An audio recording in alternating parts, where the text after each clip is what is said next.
Also, due to COVID-19 outbreak, MDE waived requirements for the passing score on Praxis 2 in the area that you desire to teach, okay? So this is waived for individuals in the secondary track. If you have a bachelor's degree in the area that you desire to teach, or you have a bachelor's degree in any area with at least 18 hours of coursework with no grade below C in the area, then you desire to teach. Please note that elementary and special education track students are still required to take and pass Praxis 2. Okay, I'm going to talk about course requirements and how you'll be assessed, and I know this is probably what you're most interested in at this point. The internship has I call it a three-pronged internship course. Typically, we'll go into your schools and watch you teach. We hope we'll be able to do that this year. Every school is doing something different, so I've asked if you've been able to access your course in Canvas, you'll see that I've asked that you submit to your university supervisor what the situation is at your particular school right now. You know, are your students attending school? Are they learning in a virtual format? Is there a combination of both? What is your school's policy on allowing visitors in the school?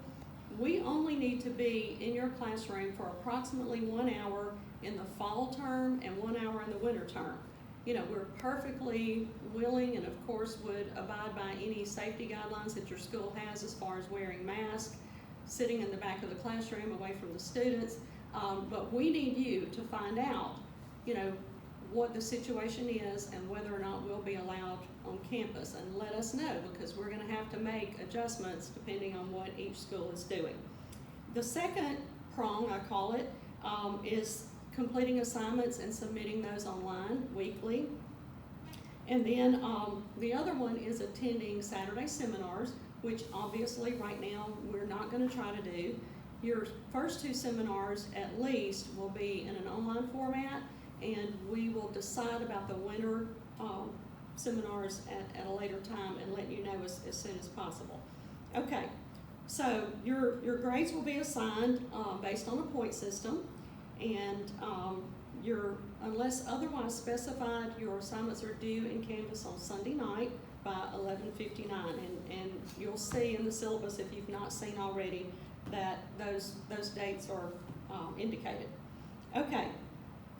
As a graduate student, you are expected to submit quality work based on the areas of mechanics, content, and expression. You know, you've earned 1 college degree already, and we expect you to perform at the graduate level.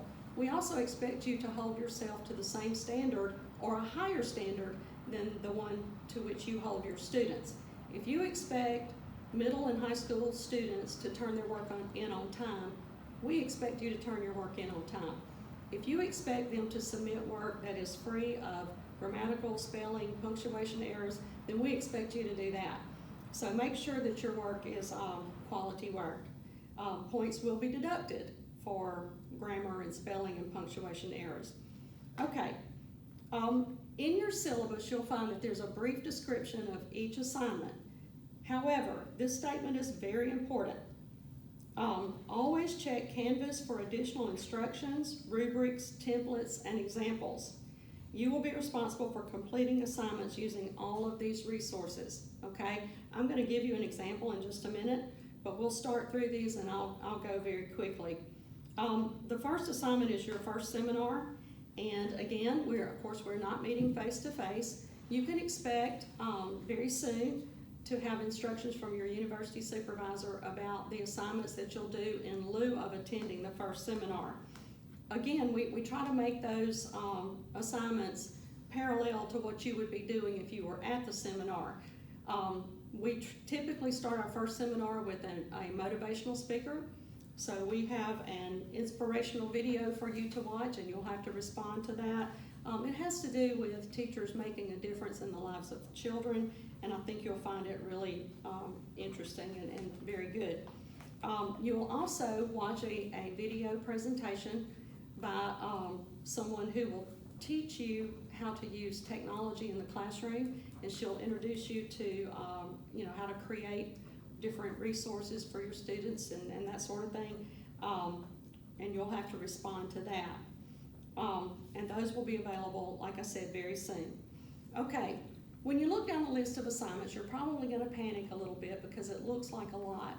But if you look at them very carefully, the next 3 assignments listed on your syllabus are really just a submission of a form. And we give you points for submitting those things. So it's not really anything that you have to work hard on. We want a copy of your district's yearly calendar. We want a copy of your daily schedule. That's where you are throughout the day. Class periods, times, duty post, etc., lunchtime.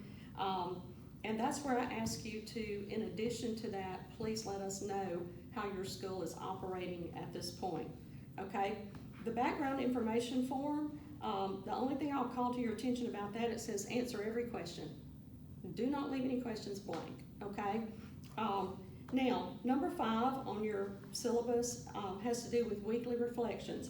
This is one of the most important assignments, I think, and some people tend to think that it's busy work, but it's exactly what it says it is. It's a reflection of what happened in your classroom during the last week. And I'll tell you one way that this is valuable to you. One of the questions that you have to answer says, what would I do differently next time? What would I do to make this lesson better? And I've had students that teach semester classes. Had one young man that taught biology, and he told me during winter trimester, he said, Dr. Aycock, I've already started with a different group of students, and I went back and read my reflections from first trimester, fall trimester, and I'm making the changes that I said that I would make. And he said, my classes are going so much more smoothly. Well, if you do something and you see that it doesn't work well, and you say, I'll change that next year. Next year, you're not going to remember that until you do the same thing again and you go, oh yeah, that didn't work last year either. So these are important for you. They're not necessarily for us, they're for you to reflect on what happened in your classroom. So I'm just going to use this as an example of using the directions that are in Canvas. If you look under the week 2 module, I believe it's week 2, you'll see that it says directions for weekly reflections, and also it says there's an example of a weekly reflection that was done by a student that was done really, really well. So please use all of those resources to make sure that you complete the assignment correctly. Question number 1, and you need to number these in order. What was I trying to accomplish this past week? That's not what you were trying to accomplish as a teacher. I don't want you to put, my goal was to get my supply closet cleaned out, which we have had people say. That's not what we want to know. What was your goal for your students? What were your objectives? What did you want them to learn and them to be able to do? Number 2, how successful was I? And it says be specific about how many students passed or did not pass the assessment of your stated objectives. You have to assess your students on the objectives that you wanted them to reach to know if they reached those or not, if they mastered those or not. So we want to know specifically, when you gave your assessment, how many students passed, how many did not. And the next question says, how can I improve my ability to meet my goals? How are you going to address remediating the students that didn't pass? What are you going to do about that? You can't just leave them behind. So we want to know, what are you going to do differently next time?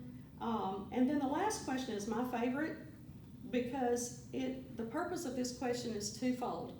We want you to discuss any issues that you had. It can be related to discipline, it can be related to pretty much anything, but what happened in your classroom that affected your classroom in a negative way, or your job in a negative way. And then the next thing, and again, this is my favorite part, discuss any successes that you experienced. We want to know what were your reasons for celebration for the last week. And we get some really neat answers on that. So Again, the purpose of that was just to let you know that there are specific instructions in Canvas for every assignment. Some of them have a rubric that you need to look at and follow. Some have a template that you need to complete. Some have examples of prior students' work that were really good. So use all those resources to complete your assignments. Number